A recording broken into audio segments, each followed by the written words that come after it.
Plants aren't the only things growing in this greenhouse project for special education students in the district's Transition Services program.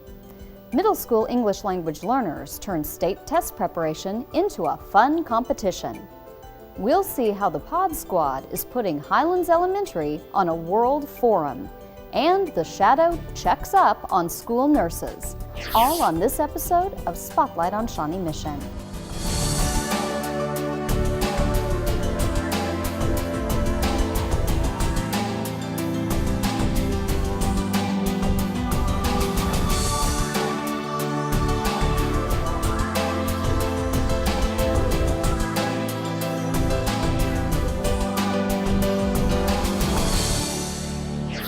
Welcome to Spotlight on Shawnee Mission. I'm your host, Leanne Neal.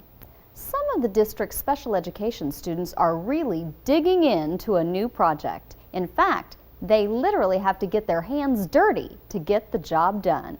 This is what we're going to do. We have our little parsley plants. See where Angie is?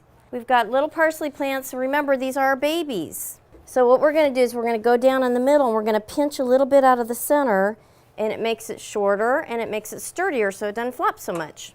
This new program at Broadmoor Technical Center is called the Greenhouse Project, paving the way for entrepreneurial education and the green-collar workforce. While the title may seem a bit complex, the goal is simple: to expand employment options for students with disabilities. I had the whole vision, as far as what I want to do with the students. I thought it was a perfect opportunity to start working on entrepreneurship skills for students in special ed, because I see that as a viable work option for students in the future. The other thing we're going to do today is we're going to water the plants, okay, to make sure that they have enough water, and then we're going to get rid of the old dirt. Transition Services students are learning from master gardeners about how to grow and care for plants. Eventually, the plan is for these students to provide the herbs for the culinary arts program at the Broadmoor Bistro. Today the kids got to taste the parsley, and they got to taste the cilantro, and I think the basil. So it's just teaching them how to grow and start from the very beginning, starting with seeds. Although these students have only been at it for a few weeks, they've come a long way. Get all the dry. You see the dry is lighter colored than the wet, right? Can you see that? Okay, now all that needs to be mixed together. So just really get your hands in there. Just get them in there and go crazy. At first, some of them didn't want to get their hands dirty. Even with the gloves on, they didn't want to get their hands down in the dirt. They were real apprehensive about that. Now you saw they just plunged right in there and got going. So it's just been fun to watch their progress. If you took today and look back at our first session, it's like night and day. I mean, they just have come so far. You take the plant and you put it, you transfer it out of the smaller pot, and then you put it into a bigger pot, and it makes it more room to grow. We could not do without the master gardeners, so I've been very appreciative of their expertise in coming in and their time, the valuable time that they give to us. It's added quite a wonderful dimension. And actually the master gardeners are the ones that are acting as mentors to our students, and I'm hoping that our students can be mentors to others, by the leadership and the role models that the master gardeners provide. Look at these guys.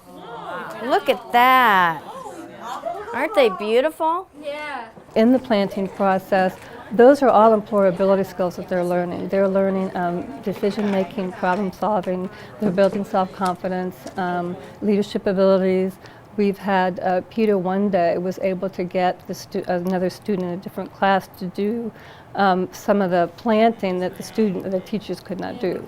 And so that's the power of peer mentoring right there. I've been a master gardener for 8 years. And this is the most fulfilling thing I've ever done with the Master Gardener program. I love these kids. They're great. Yeah, I really do like it because it's fun and it's a pretty good project. Next year, the plan is to expand the program to include lessons on financial literacy for entrepreneurs.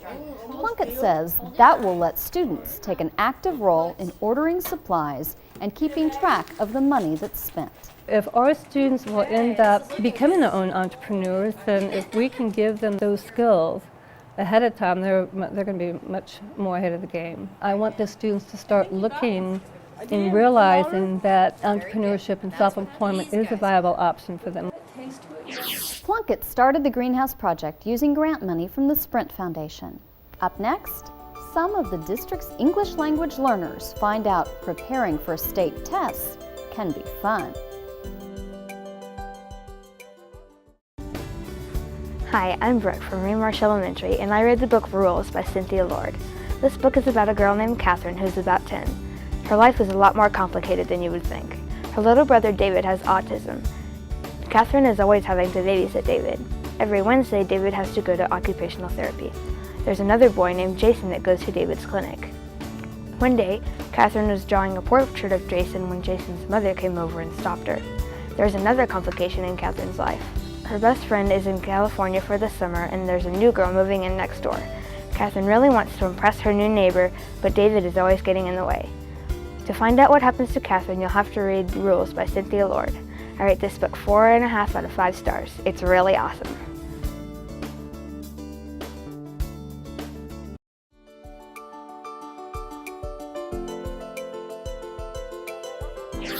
Welcome back.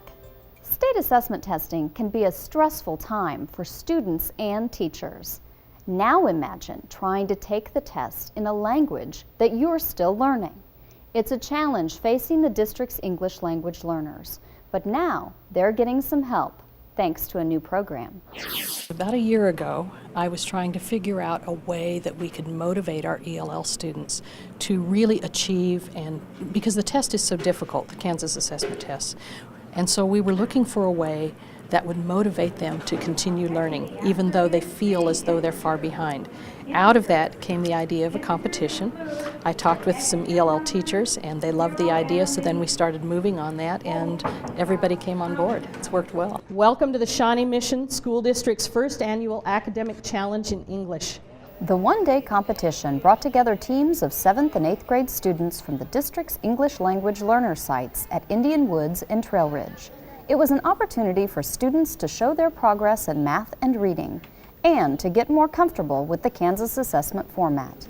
We hope that they'll be familiar enough with the format, which we've tried to parallel, and the content, which we've tried to parallel, and do better on the Kansas assessments, and I hope that there will be some aha moments. Oh, this is why we were doing it. A measurement whose value is approximately or about 3.14. Would that be A, pi, B, the y-axis, C, scale drawing, or D, squared? Good job, and the right answer is pi. In one room, beginning 7th and 8th grade students began with mathematics vocabulary questions. Next, it was time to pull out the calculators for some serious number crunching. Some teams even came up with their own strategies for success. We did some problems together, and then we compared them. And then if the answer was right, then we put that answer. Each team used a remote clicker to enter answers into the Beyond Question system. We're using Beyond Question because we also realize that our students need to get used to technology. In a few years, they'll all be taking the state assessments via computer anyway, so we thought it would be a great way to introduce this technology to all of our ELL students. And it's fun. They like the clickers. It's like their remote controls at home. Which expression represents the... As you might imagine, the math problems for the 7th grade intermediate and advanced students were challenging. 2 centimeters equals 3 feet, so 6 centimeters equals how many feet? Again, use your fish or cross multiply. To help students grow, the correct answer was followed by a brief explanation of how the solution was calculated. Students found that extra information helpful. There's some problem that I couldn't do. I don't know how to do. Then, when we were doing, and she explained, I kind of get the idea. I think it's going very well, and I really love the engagement that we see with these students because we really want them to know that they're important and that we want them to do well on the state assessments. I thought it would be maybe hard, but I found out it was easy. With the math challenge behind them, it was time for the students to break into new teams for the reading competition. According to the passage, which person would come to help you if you were in an accident? Every one of the students are motivated to do well. They are working really hard, they're on task, they are excited to get the right answer. With competition finished for the day, the scores were totaled, and it was time for awards. Certificates of participation were handed out to every student, along with medals for the top teams and trophies for the winning schools. But Paula Morales hopes students take away something more from this event that she hopes will become an annual tradition. I think the main thing is that they have fun doing what they're doing, which is learning. The team from Trailridge took home the overall trophy for the first ACE competition. Our congratulations to all the participants for doing their best. Stay tuned. When we return, we'll take a look at how students are using computers to communicate with the world. Hi, I'm RJ with Kids Science News Network. Chocolate, movies, and books are things that astronauts pack to make life on the shuttle more like home. But perfume, video games, and even teddy bears aren't allowed. These items create off-gassing, or give off atoms of gas easily. Gases, whether you smell them or not, can cause problems in space. What else do astronauts pack for their trip? To find out more, visit our website. Until next time, I'm RJ with Kids Science News Network.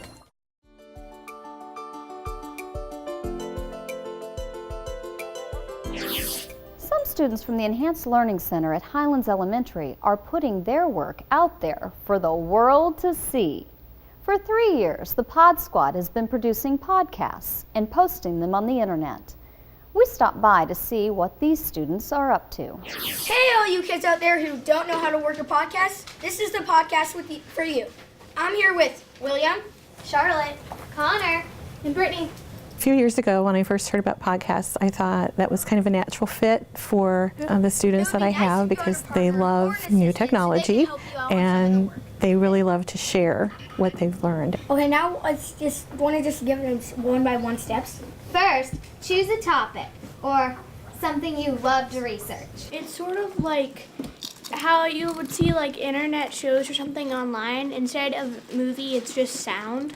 And so they put it on the internet and you can just listen to things, and sometimes they include slideshows of pictures with it. After researching, you should pick some of the most interesting facts that you thought you learned on your topic. There's like 3 or 4 of us in a group, and we all research a topic and then write a script about it. Last year, students created a podcast for the Our City website, which included audio along with pictures of things that the students thought made Kansas City special. This year, we're trying one new thing. We got the idea at our annual open house when all the students are sharing their projects that we're going to try to add video to our podcast this year. And I know with the students' help, we will get it done. We're doing a podcast on the product fair, and it's when we show all of our research projects and we interview people, and we're going to put that on there and sort of show. And we went to like a bunch of the students and a bunch of the parents, and like we video cameraed a bunch of it, so it's going to be like a mix of a podcast and kind of video camera footage. Sheets says creating the podcast helps students learn to write with an audience in mind, as well as craft a script for the ear instead of the eye. First, you need to choose a topic. Another important lesson the Pod Squad learns is how to work together. The teamwork has really been an essential part of it too, that they can bring to it their different strengths and put together something with really high quality, add all those little details that make it really special. Where does the Pod Squad go from here? Sheets already has plans. I think students could do individual podcasts as one of their products instead of a display board or a PowerPoint, that we'll get to that point where they're comfortable enough they could say, okay, I'm going to create a podcast on my topic.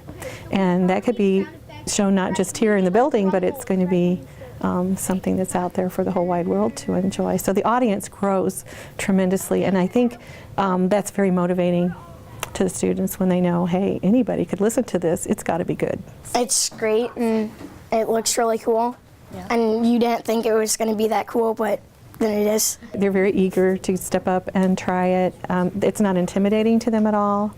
once they try it out, they figure out, oh, they can do it and we can redo it. That's always nice. You can edit and fix things, and so it can be a polished product. They just jump into it. So they're willing to try things. They're willing to take that risk, and so it's been a great experience.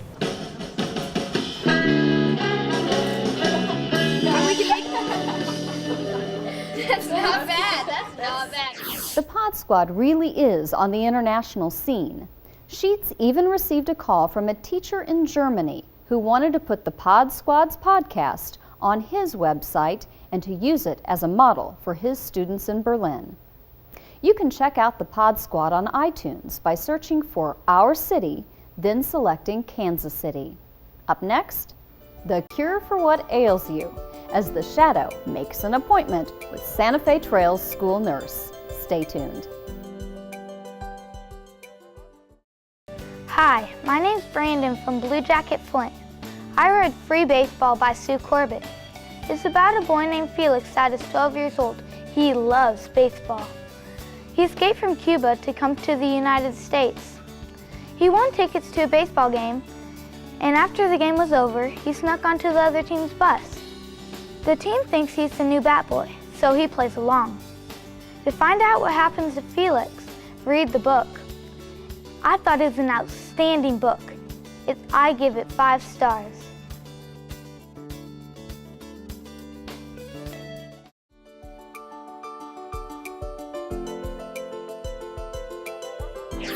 Welcome back. The job of a school nurse is a lot bigger than Band-Aids and eye tests. Recently, the magazine School Nurse News featured an article on Shawnee Mission school nurses and the outstanding job they do. Shawnee Mission has 51 full-time registered nurses on staff with more than 800 years of combined experience. Last year, the district's nurses were visited by students more than 420,000 times for health checks or illness assessments. Shawnee Mission school nurses also help connect students in need with services like free glasses and dental care, as well as community agencies for necessary health care and surgeries.